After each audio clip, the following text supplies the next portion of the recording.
വാങ്മയം ഭാഷാ പ്രതിഭ LPയുടെ school level answers ആണ് ഈ വീഡിയോയിൽ ഉൾപ്പെടുത്തിയിരിക്കുന്നത്. എനിക്ക് വന്ന ആദ്യത്തെ ചോദ്യമാണിത്. കടങ്കഥയ്ക്ക് ഉത്തരം എഴുതുക. അവിടെ കണ്ടു, ഇവിടെ കണ്ടു, പിന്നെ കണ്ടില്ല. കണ്ടാലോ പൂത്തളിക, തളികിയാലോ തീ. ആരും കാണാതെ വരും, ആരും കാണാതെ പോകും എന്ന കടങ്കഥയാണ് LPക്ക് ആദ്യമായി ഉള്ള ചോദ്യമായി തന്നത്. ഈ കടങ്കഥ എല്ലാവർക്കും അറിയാവുന്നതായിരിക്കും. ഈ കടങ്കഥയുടെ ഉത്തരം മിന്നലാണ്. എല്ലാവരും എഴുതിയിട്ടുണ്ടെന്ന് പ്രതീക്ഷിക്കുന്നു. നമുക്ക് അടുത്ത ചോദ്യത്തിലേക്ക് കടക്കാം. കഴിഞ്ഞ ചോദ്യത്തിന് 3 മാർക്കാണ്. അത് എഴുതിയാൽ 3 മാർക്ക് നിങ്ങൾക്ക് കിട്ടി. അടുത്ത ചോദ്യം, അടിവരയിട്ട പദങ്ങൾക്ക് സമാനാർത്ഥമുള്ള പദം കണ്ടെത്തി മാറ്റി എഴുതുക.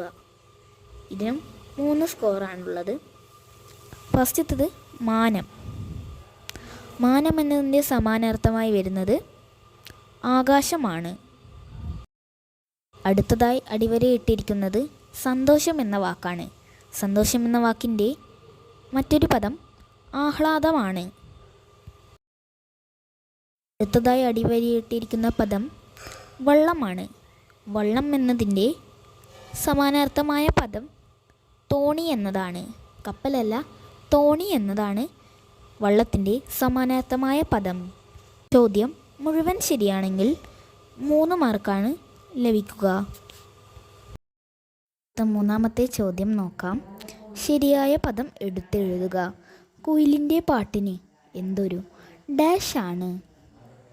ഉത്തരം മാധുര്യമാണ്. രണ്ടാമത്തെയാണ് ഉത്തരം, മാധുര്യം. ധനത്തിൻ്റെതാ വരുന്ന രണ്ടാമത്തേതാണ് ഉത്തരം. രണ്ടാമത്തേത് നോക്കാം. ഡാഷ് സംരക്ഷണം നമ്മുടെ കടമയാണ്. ഉത്തരം പ്രകൃതി സംരക്ഷണമാണ്. ആദ്യത്തേതാണ് പ്രകൃതി സംരക്ഷണം. എല്ലാവർക്കും അറിയുന്നത് പോലെ പ്രകൃതി സംരക്ഷണം ആദ്യത്തേതാണ്. ആദ്യത്തെ ഓപ്ഷനാണ് ഉത്തരം. അടുത്തത് നോക്കാം. ഡാഷ് മഹാബലം, ഐകമത്യം മഹാബലം. ആദ്യത്തെ ഓപ്ഷനാണ് ഉത്തരം. ഇത് മുഴുവൻ ശരിയായാൽ 3 മാർക്കാണ് ലഭിക്കുക. എല്ലാവരും ശരിയാക്കിയെന്ന് പ്രതീക്ഷിക്കുന്നു.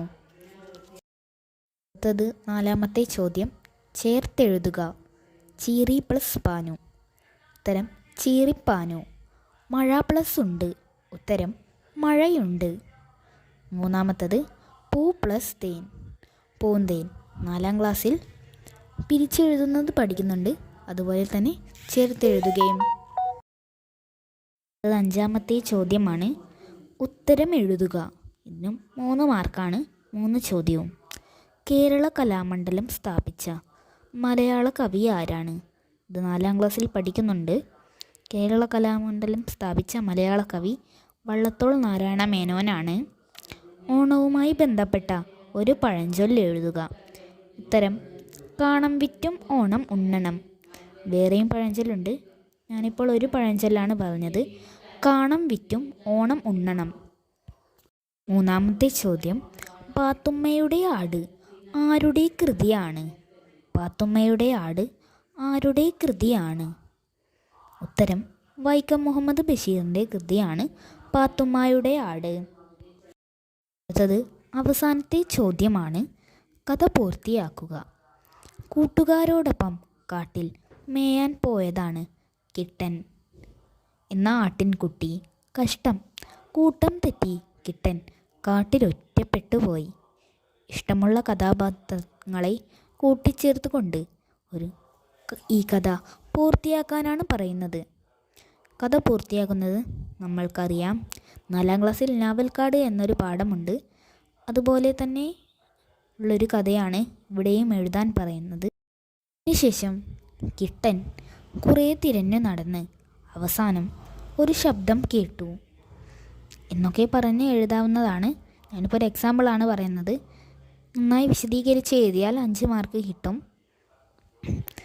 ശബ്ദം കേട്ടപ്പോൾ അങ്ങോട്ട് നീങ്ങിയപ്പോൾ കിട്ടൻ തൻ്റെ കൂട്ടുകാരെ കാണുകയും അവരോടൊപ്പം പോവുകയും ചെയ്തു. ഇത് നന്നായി വിശദീകരിച്ച് എഴുതിയാൽ 5 മാർക്ക് കിട്ടുന്നതാണ്.